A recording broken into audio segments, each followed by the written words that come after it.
If you've ever followed international news, you might think Israel is a malevolent superpower, a cross between Darth Vader and a Bond villain, bent on tormenting its neighbors while controlling global media from a shadowy, hummus-scented bunker. This, of course, would be impressive for a country the size of New Jersey with fewer people than New York City. But it's also quite simply wrong. The problem isn't just misinformation, it's also misformation, the slow, steady construction of an alternate reality in which Israel is always the aggressor, never the victim, and perpetually on the verge of committing unspeakable crimes, usually while being condemned by someone sipping espresso in Brussels. Let's unpack this narrative, layer by layer.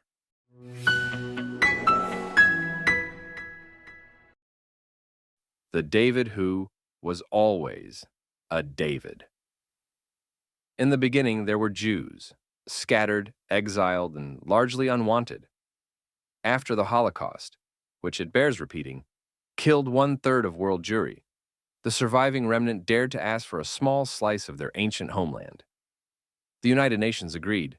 The Jews accepted. The Arabs rejected and declared war. This is not a subjective interpretation. This is what happened in 1947 and 1948.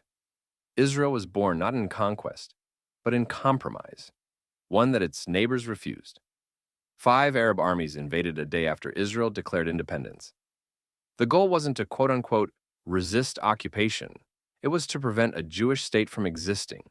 Period. Israel won. Barely. The lesson? The media's romanticization of the Palestinians as the sole underdog conveniently forgets that Israel has always been the underdog, outnumbered, outgunned, and besieged, even while being accused of being the regional Goliath.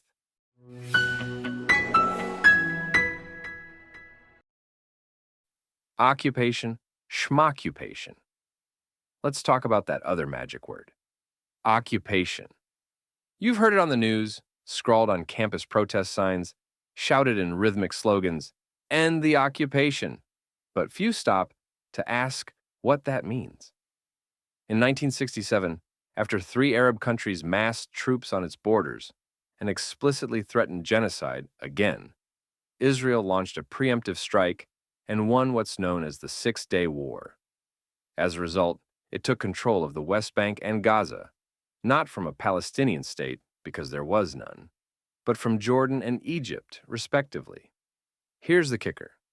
If the Arab states hadn't tried to destroy Israel in 1967, there would be no occupation to speak of. It's like trying to rob someone's house and then suing them because they punched you in the face.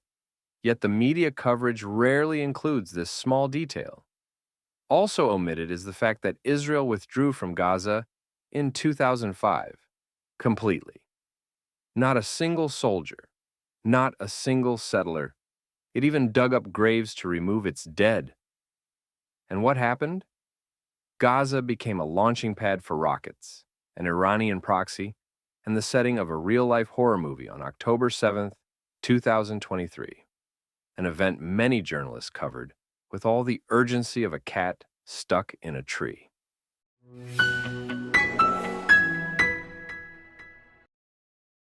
The only democracy in the Middle East, trademarked. Yes, it's a cliché. But clichés become clichés for a reason. Israel is a democracy, flawed, boisterous, loud, and allergic to consensus, but a democracy nonetheless. Israeli Arabs serve in parliament, become Supreme Court justices, and cheer for the other team at soccer games. The irony? The one country constantly accused of apartheid is the only one where minorities vote, protest, and sue the government, often successfully.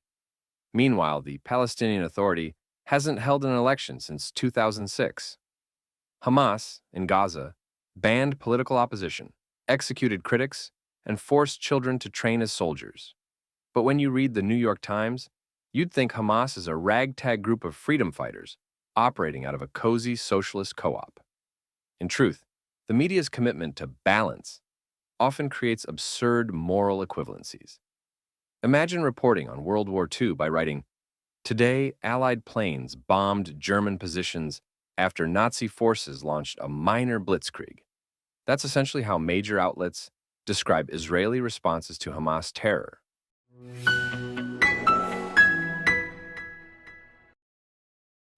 The media's favorite country to misunderstand.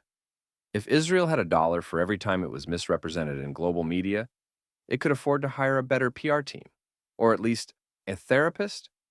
One of the most egregious patterns is the boomerang headline. Militant rocket hits Israeli school.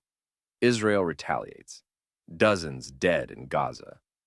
As if the story begins with Israel responding to an attack, not with the attack itself. The lead is always buried somewhere between the recipe section and the obituaries. And then there's the famous photo bias. Palestinian children behind barbed wire, Israeli soldiers with guns. Never mind that the wire is often part of a security fence to stop suicide bombers. And the soldiers are there because, surprise, they're being shot at.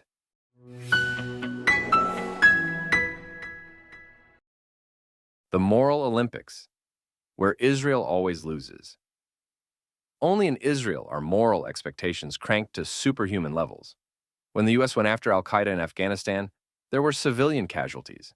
Tragic but understood. When NATO bombed Belgrade in the 1990s, civilians died. Again, regrettable but part of war.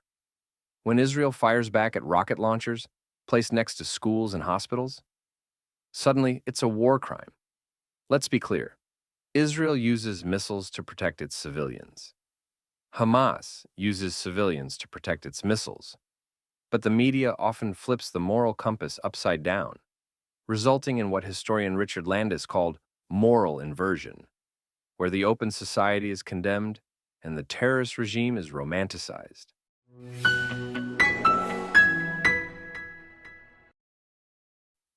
Dead Jews are easier to love. Perhaps the darkest media bias is this. Jews are easiest to empathize with when they're dying quietly. In Auschwitz, they earned solemn retrospectives and violin music. In Israel, defending themselves, they're portrayed as imperialist warmongers. This is not new. In 1975, the UN General Assembly passed Resolution 3379 declaring Zionism, the belief that Jews deserve a homeland, to be a form of racism. Spoiler, it's not. The same UN has condemned Israel more times than all other countries combined. More than North Korea, more than Iran, more than the Taliban. One might begin to suspect that anti-Zionism is often just anti-Semitism with a better publicist. And yet, miraculously, defiantly, Israel thrives. It sends aid to earthquake victims in Haiti, invents life-saving technology, grows tomatoes in the desert, and hosts pride parades in Tel Aviv. Not exactly the behavior of a genocidal ethno-state.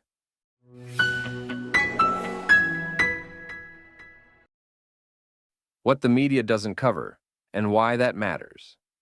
The biggest falsehood isn't what's said, it's what's left out, like the fact that Israel has flown critically ill Palestinian children to Israeli hospitals, or that it developed and exported solar tech and desalination systems used across Africa, or that when there's a tsunami, earthquake, or hurricane anywhere on Earth, one of the first aid teams to show up is from the IDF. Or how about the million Jewish refugees who fled or were expelled from Arab countries between 1948 and 1972?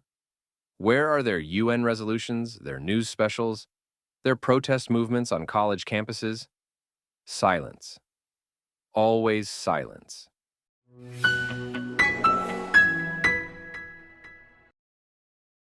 The real story that doesn't get told. Here's what the media rarely tells you. Israel is complicated, but not evil. It's diverse, passionate, and perpetually introspective. Its own press is often its harshest critic. Its people argue in cafes, courtrooms, and on street corners, often in the same breath. It's a country of immigrants, dreamers, engineers, and poets who live under the shadow of existential threats and still manage to produce Oscar-nominated films and really good falafel.